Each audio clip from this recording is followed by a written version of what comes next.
Bonjour, salam alaikum. اليوم إن شاء الله غادي نشوفوا واحد la leçon concernant le barycentre pour les élèves de deuxième année bac. D'accord? Donc, ce qu'il faut retenir sur le barycentre. D'accord? Donc, bien. Donc, G et le barycentre.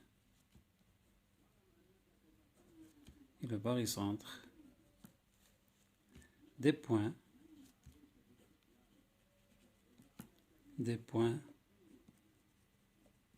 pondérés,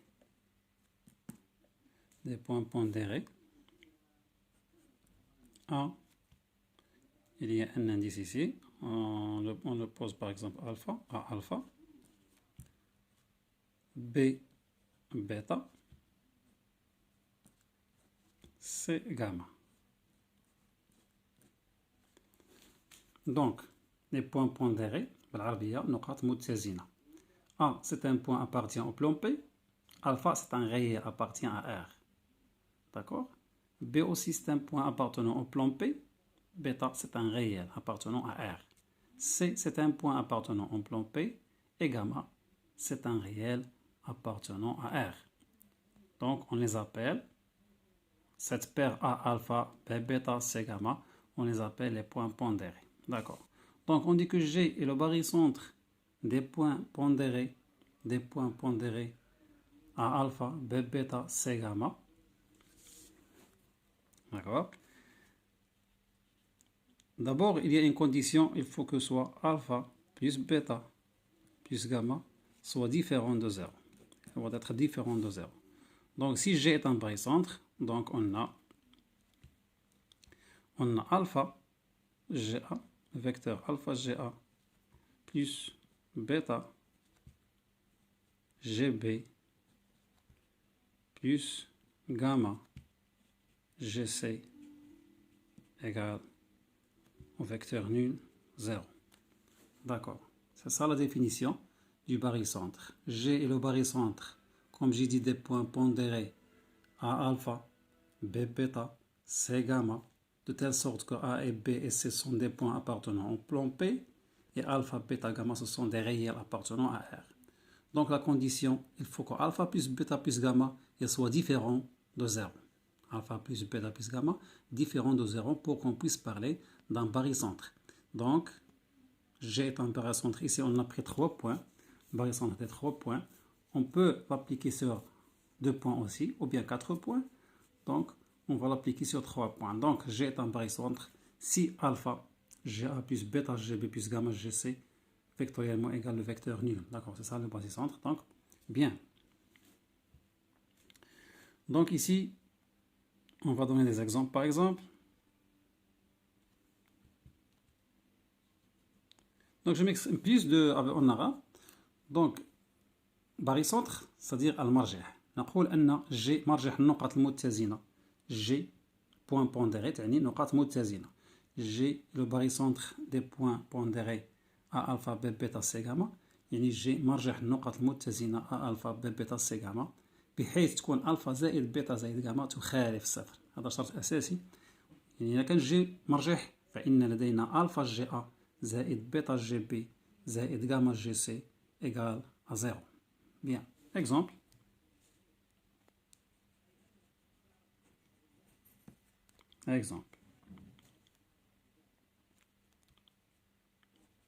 G barycentre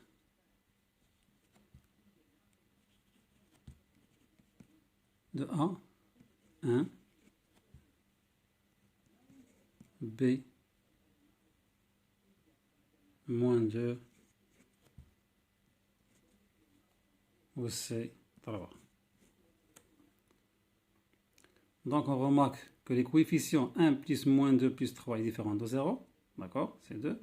Donc G est barycentre si on a 1 fois GA, c'est-à-dire GA, plus, il y a un 1 ici, 1 GA, plus, il y a moins 2 GB, c'est-à-dire moins 1 moins 2 GB, il y a le 3, coefficient de C. Donc c'est plus 3 GC égale au vecteur nul. Donc remarquez que c'est 3 moins 2, c'est 1, 1 plus 1, 2. Donc la somme des coefficients est différente de 0. Donc ici on parle du barycentre. Donc G est barycentre des points pondérés A1, B-2, etc. On a GA plus moins 2 GB plus 3 GC égale à 0. Donc, on note G égale bar. G égale bar A alpha, B bêta, et C gamma. Donc, cette notation, on dit que G est le barycentre des points pondérés A alpha, B bêta, C gamma. Justement, c'est une notation seulement. D'accord, bien. Ici, je vais vous donner ce qui est nécessaire dans ce chapitre des barycentres. D'accord? Donc, ici, on va voir si on multiplie les coefficients ou bien les coefficients par un nombre, le barycentre ne change pas. Par exemple, remarquez bien, on a G égale bar, c'est-à-dire le barycentre. Par exemple, on va prendre AA, A petit a, B, petit b, C, petit c. Donc, c'est-à-dire G est le barycentre des points AA, B, B, C, C. Ça veut dire quoi? G est aussi barycentre, G est aussi barycentre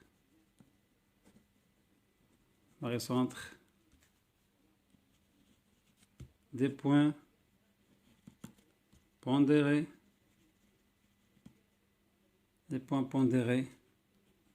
A, KA, B, KB, C, KC, avec K appartenant à R étoile. Donc il est différent de 0 pour avoir un barycentre. Donc, comme vous avez remarqué, si G, le même barycentre, on a G barycentre des points AA, B, B, C, C, le même G, le même barycentre est barycentre des points AKA, le même K, qu'on va multiplier par A et par B par C. C'est-à-dire le même réel. Par exemple, il est peut-être 2, 2, 2, 2, ou bien moins 1, moins 1, moins 1, ou bien 1 demi, 1 demi, 1 demi. C'est-à-dire on peut multiplier ou diviser ces coefficients par le même nombre. Le barycentre ne change pas, d'accord? Bien. Exemple. On donne des exemples pour mieux comprendre, d'accord? Exemple.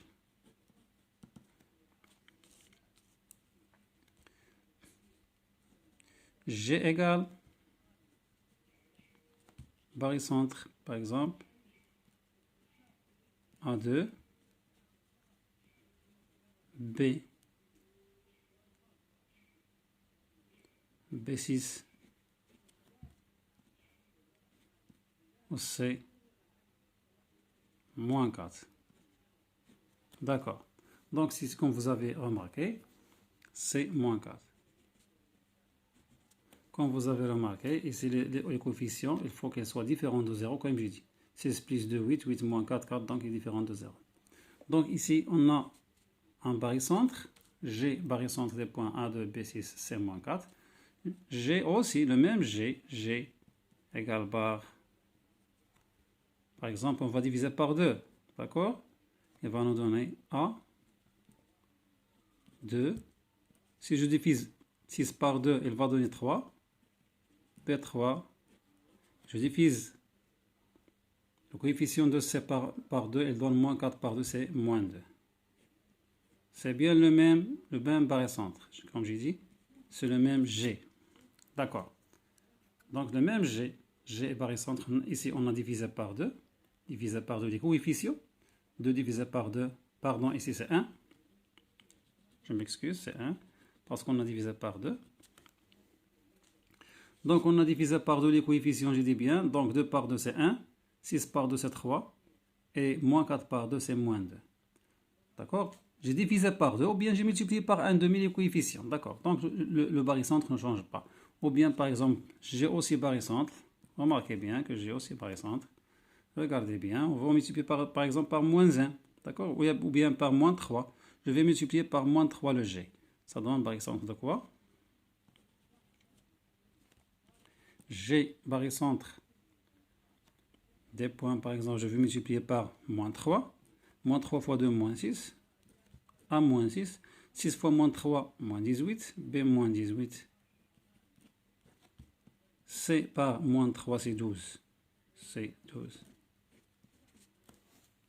Est-ce que vous avez bien regardé ça? Donc, j'ai multiplié ici par les coefficients par moins 3. 2 par moins 3, ça m'a donné moins 6.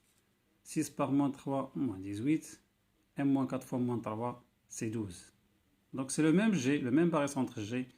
Les coefficients, si on multiplie les coefficients par un nombre réel non nul, le barycentre ne change pas. C'est très important, cette propriété, d'accord? Bien. Donc la propriété la plus principale et la plus importante, c'est la propriété caractéristique du barycentre. La propriété caractéristique du barycentre. Voilà, remarquez ici la notée. La propriété caractéristique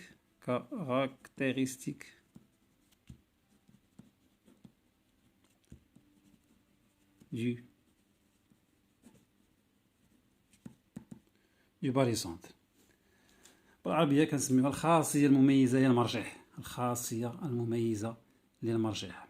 Donc cette propriété, qu'est-ce qu'il dit? Il dit que quel que soit un point M appartenant au plan P,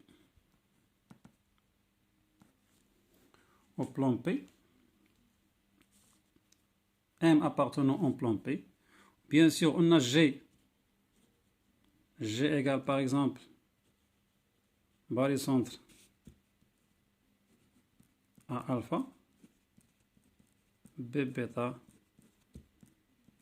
C gamma. Donc on a un G barycentre des points alpha, B bêta, C gamma, quel que soit M appartenant au plan P. D'accord? On a M, ce point M là, donc M barycentre, MG égale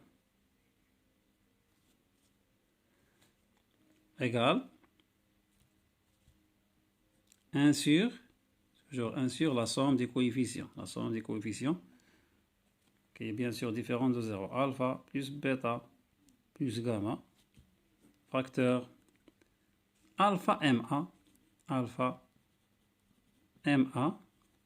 plus bêta MB plus gamma MC.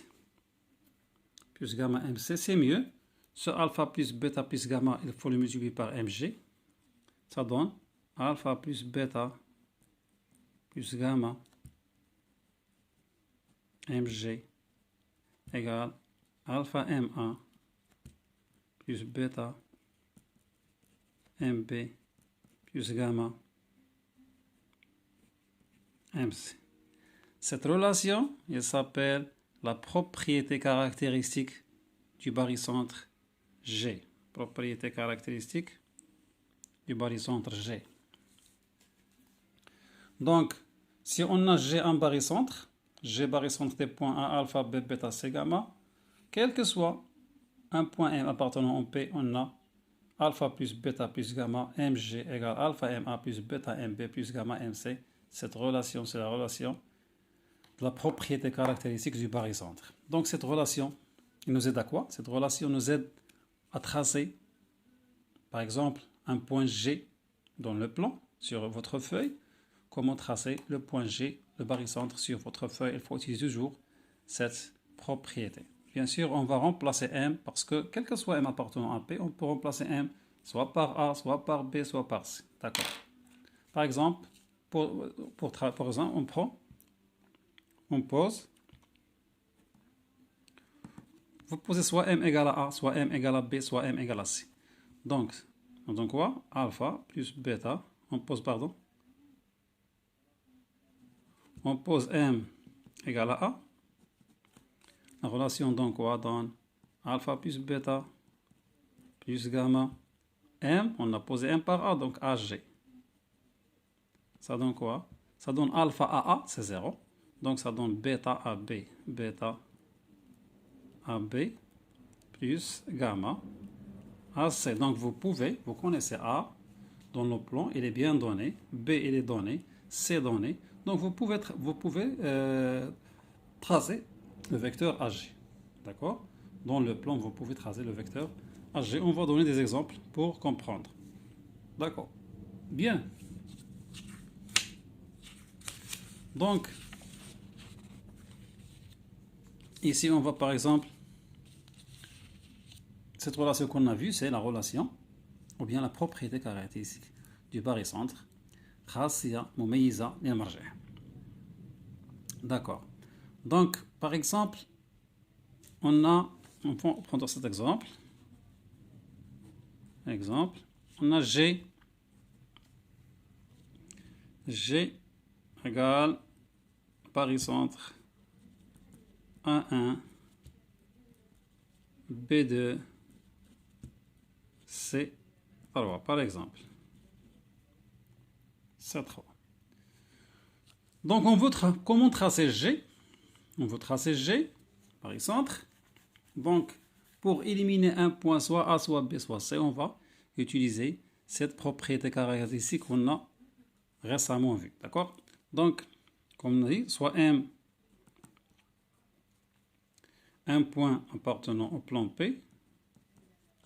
D'accord? Donc, on a, comme j'ai dit, je vais faire la somme des coefficients. 1 plus 2, 3, 3 plus 3, 6. Donc, ça 6.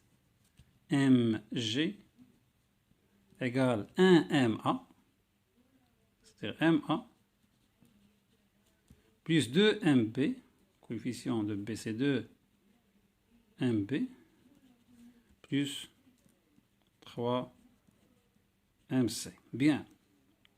Ici, on a M, c'est ça, la propriété caractéristique. Quel que soit le point M appartenant au plan P, je peux donner 6MG. 6, c'est quoi? C'est la somme des coefficients. 6MG, G c'est le barycentre, est égal 1MA plus 2MB plus 3MC. 1MA plus 2MB plus 3MC.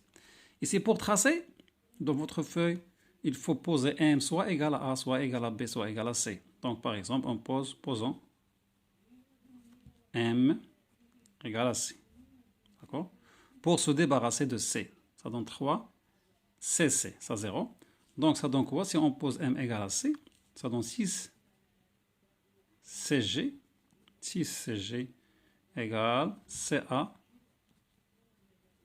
plus 2CB. Plus 2CB. CA plus 2CB. Donc CG, je vais diviser par 6, c'est 1 sixième. Le vecteur CA plus 2 sixièmes, c'est-à-dire 1 tiers. 1 tiers le vecteur CB. Donc vous pouvez le tracer en utilisant par exemple celle-ci. C'est 1 sixième CA plus 1 tiers CB. D'accord, bien. Donc cette propriété caractéristique du barycentre est très importante. Il faut toujours l'utiliser, comme j'ai dit, pour tracer par exemple un barycentre G des points. D'accord, bien. Donc ici, on va avoir une autre propriété de l'associativité du barycentre. D'accord? Ou bien l'associativité du barycentre. L'associativité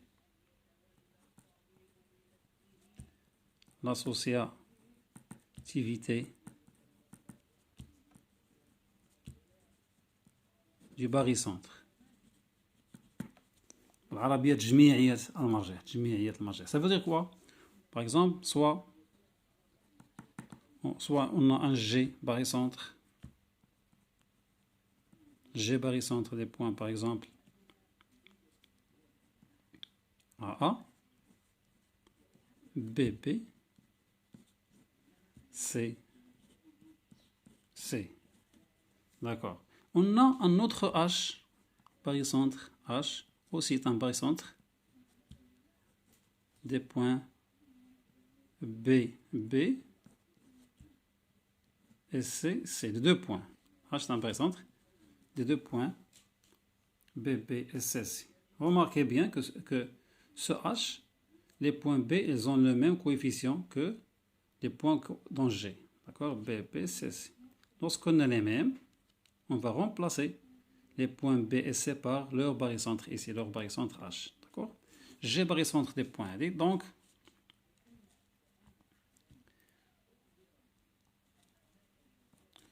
G égale, remarquez bien, égale barycentre de quoi? Des points ici, je vais remplacer B et C par H. Il va rester dans G seulement A. Donc A, il va rester. Mais le B et le C, il va être remplacé par le barycentre H. Donc H, mais je vais faire la somme des coefficients. H, le coefficient c'est B plus C. D'accord? H, B plus C. D'accord. B plus C.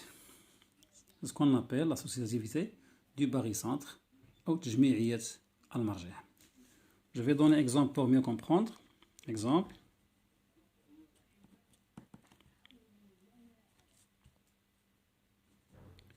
G égale barycentre A1 B-2 C C3. On a par exemple I, barycentre I, un barycentre des points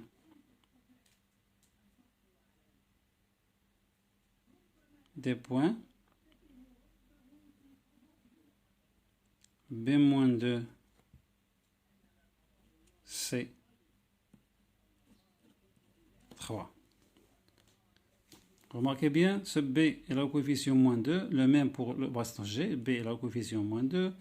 Dans I, C est le coefficient 3 et dans G, C est aussi le coefficient 3. Donc je peux remplacer dans G les points B et C par leur barycentre I.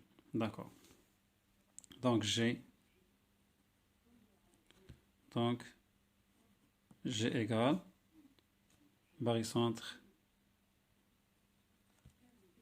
des points. Donc ici B et C, elles vont être remplacées dans G, mais il reste A. A est le coefficient 1 et B et C sont remplacés par I, mais je fais la somme des coefficients. Ça donne quoi? Moins 2 plus moins 3. Moins 2 plus 3, c'est quoi? C'est 1. Et 1. D'accord? Donc j'ai retenu que G, c'est le barycentre des points A1, I1. Donc c'est ce qu'on appelle l'associativité du barycentre ou la تجميعية المرجع. Bien. Donc ce sont les propriétés principales, ce qu'il faut retenir dans le barycentre. Mais aussi une autre chose, lorsque vous rencontrez dans des exercices, ou bien on vous donne par exemple le centre de gravité. Quelle relation existe entre le centre de gravité des points et le barycentre? Pour 2 points. Pour 2 points.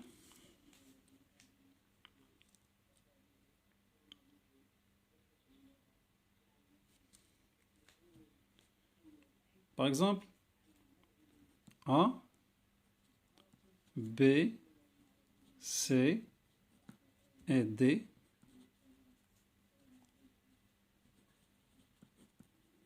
des points du plan P. I,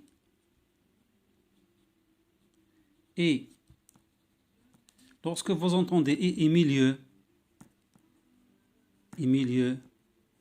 de AB, segment AB. I, on dit que I est milieu de AB, ou bien I, on peut dire que I est le centre de gravité de AB. Le centre de gravité de AB ou bien I milieu de AB, c'est la même chose. Ça veut dire quoi? Ou bien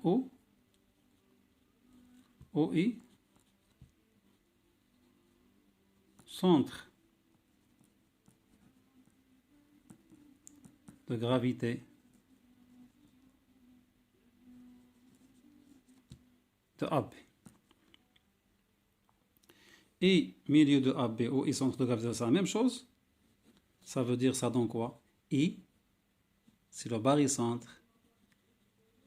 Automatiquement, des points A1, B1, coefficient 1, 1. D'accord? A1 et B1. I est barycentre des points A1, B1. Si vous dans un exercice, par exemple, que I est barycentre des points A1 et B1, c'est-à-dire que I est le milieu de AB. D'accord? I est milieu de AB. Si I est barycentre A1, B1, donc I est milieu de AB. Pour les 2 points, ça pour 2 points. Pour 3 points, par exemple.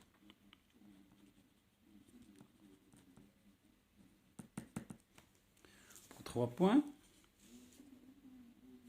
par exemple, G est le centre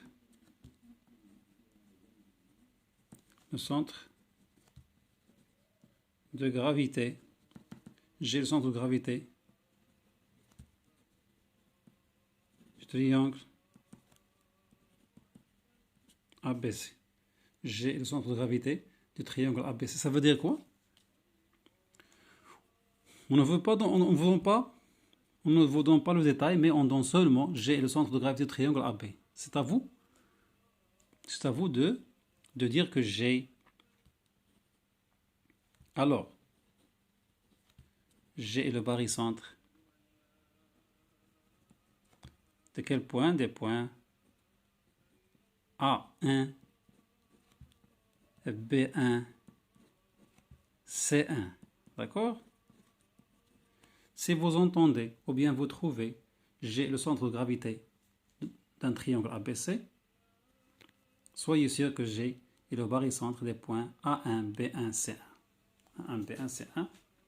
Parce que dans une interrogation bien, on ne vous donne pas que G est le barycentre de A1, B1, C1, mais c'est à vous de le déterminer. On vous donne seulement G le centre de gravité du triangle ABC. Mais c'est à vous de poser que G est le barycentre des points A1, B1 et C1. D'accord. Pour les 4 points, par exemple, pour 4 points, si G, par exemple, G est barycentre du carré ABCD. Carré ABCD. G est le barycentre du carré ABCD. Ça veut dire que G est le barycentre, donc G est le barycentre des points A1, B1, C1, D1. Donc si on vous donne pour 4 points G est le barycentre par exemple d'un carré ABCD, alors G est le barycentre des points A1, B1, C1 et D1. Il faut travailler avec cette expression. D'accord? Soyez sûr, si vous donne par exemple seulement G barycentre du carré ABCD, on ne vous donne pas que c'est le barycentre des points A1, B1, C1, D1, mais c'est à vous de le poser dans votre feuille pour résoudre le problème. D'accord? Donc c'est ici qu'on va s'arrêter. J'espère que tout est dit pour le barycentre. Donc بالنسبة للمرجح هذا هو المرجح النقط المتزنة سواء مرجح نقطتين مرجح 3 نقط. Donc ce qu'il faut retenir, il faut bien retenir la propriété caractéristique du barycentre اللي هي الخاصية المميزة للمرجح. Donc comme j'ai dit, c'est cette propriété là, la propriété caractéristique du barycentre. C'est quel que soit m appartient à P, alpha plus bêta plus gamma mg égale alpha ma plus bêta mb plus gamma mc. D'accord? Donc, c'est très simple. Donc, on va s'arrêter ici. Alors, on va... À bientôt, Inch'Allah. Assalamu alaikum.